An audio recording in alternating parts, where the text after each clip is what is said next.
Kothamangalam fine arts സൊസൈറ്റിയുടെ 40ാമത്തെ വാർഷികാഘോഷങ്ങളുടെ ഭാഗമായി കുട്ടികൾക്കായുള്ള ഉപന്യാസ ചെറുകഥാ രചനാ മത്സരം സംഘടിപ്പിച്ചു.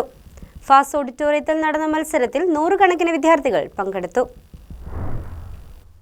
ഫൈൻ ആർട്സ് സൊസൈറ്റിയുടെ 40ാമത് വാർഷികാഘോഷങ്ങളുടെ ഭാഗമായി ഹൈസ്കൂൾ, ഹയർ സെക്കൻഡറി, ഡിഗ്രി വിദ്യാർത്ഥികൾക്കായി സാഹിത്യ മത്സരങ്ങളും ഷോർട്ട് ഫിലിം മത്സരവും ഫാസ് ഓഡിറ്റോറിയത്തിൽ സംഘടിപ്പിച്ചു. ചടങ്ങിന്റെ ഉദ്ഘാടനം അഡ്വക്കേറ്റ് ഷിബു കുര്യാക്കോസ് നിർവഹിച്ചു. ഫൈൻ ആർട്സ് സൊസൈറ്റി പ്രസിഡന്റ് ബേസിൽ എബ്രഹാം അധ്യക്ഷത വഹിച്ചു. മലയാള കവിത, ചെറുകഥ, ഉപന്യാസ രചന, മൊബൈൽ ഫോട്ടോഗ്രാഫി, ഷോർട്ട് ഫിലിം നിർമ്മാണം തുടങ്ങിയ ഇനങ്ങളിലായി നിരവധി വിദ്യാർത്ഥികൾ പങ്കെടുത്തു.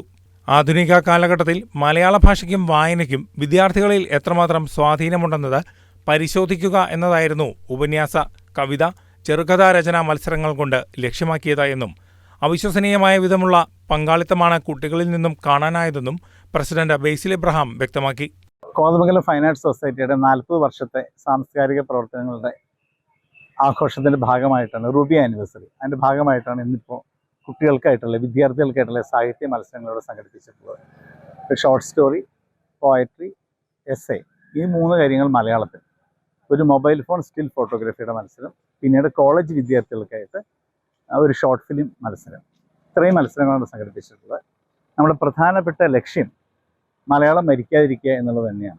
മലയാള ഭാഷയോട് ഞങ്ങൾ സ്കൂളുകളിലൊക്കെ ഇൻവൈറ്റ് ചെയ്യാൻ പോകുമ്പോൾ അവിടുത്തെ അധ്യാപകർ ഞങ്ങളോട് ഷെയർ ചെയ്ത ആശങ്ക വളരെ നമ്മൾ സങ്കടപ്പെടുത്തുന്ന ഒന്നായിരുന്നു. കാരണം മലയാളത്തിലാണോ എത്ര കുട്ടികളുണ്ട് എന്ന് അറിയില്ല എന്ന രീതിയിലായിരുന്നു അവർ പറഞ്ഞത്. അത് പക്ഷേ ഞങ്ങളുടെ എല്ലാ ചിന്തകളെയും മാറ്റേണ്ട 265ഓളം കുട്ടികളാണ് പല സ്കൂളുകളിൽ നിന്നായിട്ട്, കോതമംഗലത്തും ചുറ്റുവട്ടത്തുള്ള സ്കൂളുകളിൽ നിന്നായിട്ട് ഇവിടെ മത്സരങ്ങൾക്ക് രജിസ്റ്റർ ചെയ്ത് ഇവിടെ എത്തിയിട്ടുള്ളത്.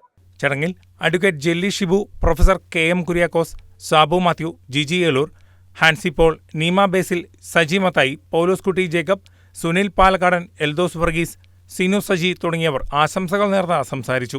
വിദ്യാർത്ഥികളിലെ സർഗാത്മക കഴിവുകൾ പ്രോത്സാഹിപ്പിക്കുന്നതിനും കലാസാഹിത്യ മേഖലകളിൽ പുതുതലമുറയെ സജീവമാക്കുന്നതിനുമുള്ള വേദിയായാണ് മത്സരം സംഘടിപ്പിച്ചതെന്ന് സംഘാടകർ അറിയിച്ചു.